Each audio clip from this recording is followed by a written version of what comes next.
Paskutiniu metu Kasparas Acevičius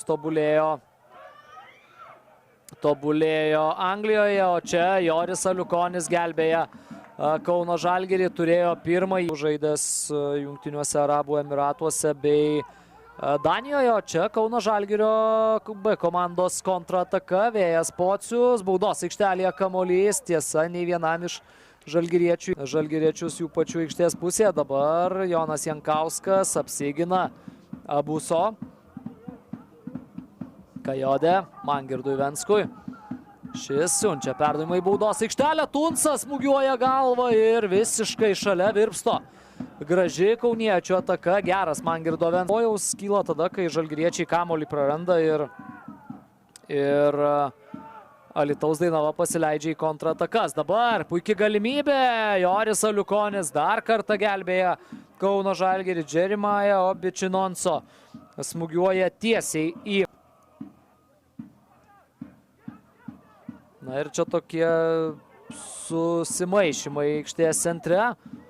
Smūgis į vartus ir galų gale muša įvartį Dainava. Tiesa, yra keliama į viršų arbitro asistento vėliavėlė, tad įvartis nėra įskaitytas. Euro dvikova atrodo Vasaris Vasiliauskas ir galėjo būti pavojinga. Čia geras perdavimas iš gilumos. Venskus jau prie baudos aikštelės. Venskus Tunsui, šis turi šansą ir to šanso neišnaudoja.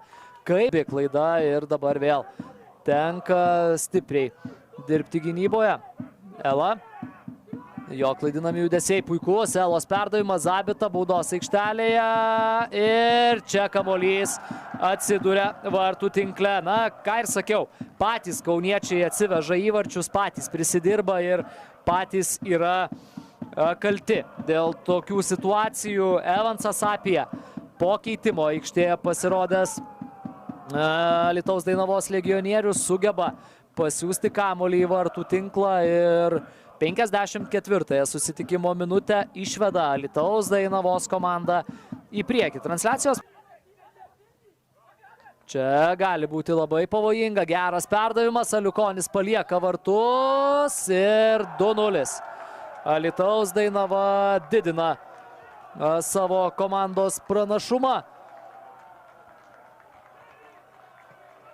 Ir ten bėga kartu su komandos sirgaliais džiaugtis Pijus Čepononis.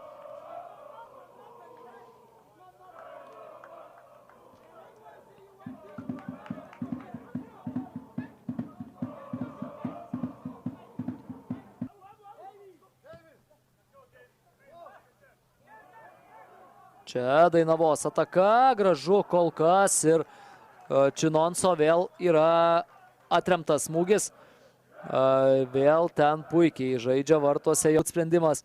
Dabar 11 metrų baudinys, Joris Aliukonis jį atremia ir Kauno Žalgiris sugeba apsiginti. Dar tiesa, ataka tęsiasi, kamuolys lekia. Aliukonis dar atremia varžovų 11 metrų baudinį. Ačiū visiems žiūrėjusiems pirmos lygos turų.